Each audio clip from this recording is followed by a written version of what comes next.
A plan to lift certain wastewater regulations in Barnstable is on hold for now.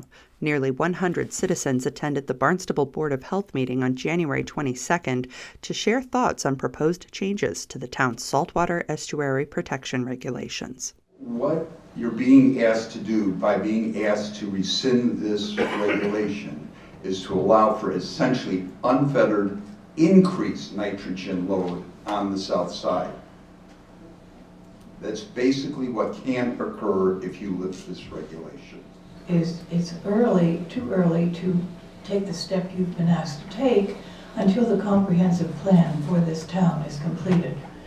All I've ever known in 3 bays in my entire life is impaired waters. I've never seen the eelgrass that my friends' parents and grandparents talk about. And we see great progress with these different plans, and I think it would be a mistake to lift this entire regulation until we even see any improvement that may or may not result from any of these. I think everybody in this room is working toward the same goal.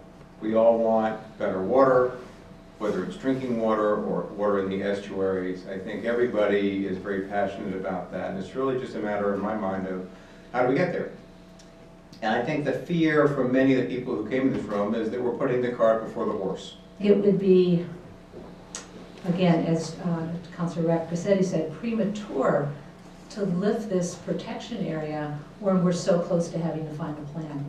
In his opening remarks, Board of Health Chair Paul Caniff suggested the town withdraw their motion, but Town Manager Mark Ells opposed the idea.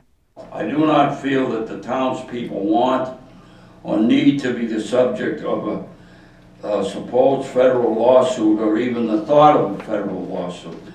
Since the interest now is with this so-called 500-foot commercial strip along Route 28, I would, at the end of the discussion, I would recommend that the Board of Health withdraw this request to modify the estuary regulation and for the town to come back with a new plan for this so-called 500-foot wide strip along Route 28. I've been asked, as the chair appropriately identified, that this should be withdrawn. I am not comfortable with that because my concern is that this will not be discussed if this is withdrawn, and there are legitimate questions. The Board of Health decided to set up a special committee to further examine the issue and to allow for time to make amendments to the initial proposal.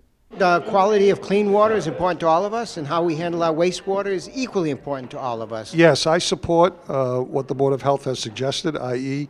putting together a subcommittee, putting together further study to make sure that if in fact we ever do remove the overlay related issues, that it's done in the best interest of the town. I think if they want to come back with something less restrictive, rather than lifting the entire thing, that has to come from a member of the Board of Health, and that discussion needs to take place at the Board of Health level. I just asked the director or the chair to consider having some public input or a public expert to sit on that committee. You know, this isn't creating a cup of tea. It's a little more complicated than that. So, you know, I'm pleased that we're all talking and we're all looking at what's best for our town and our future.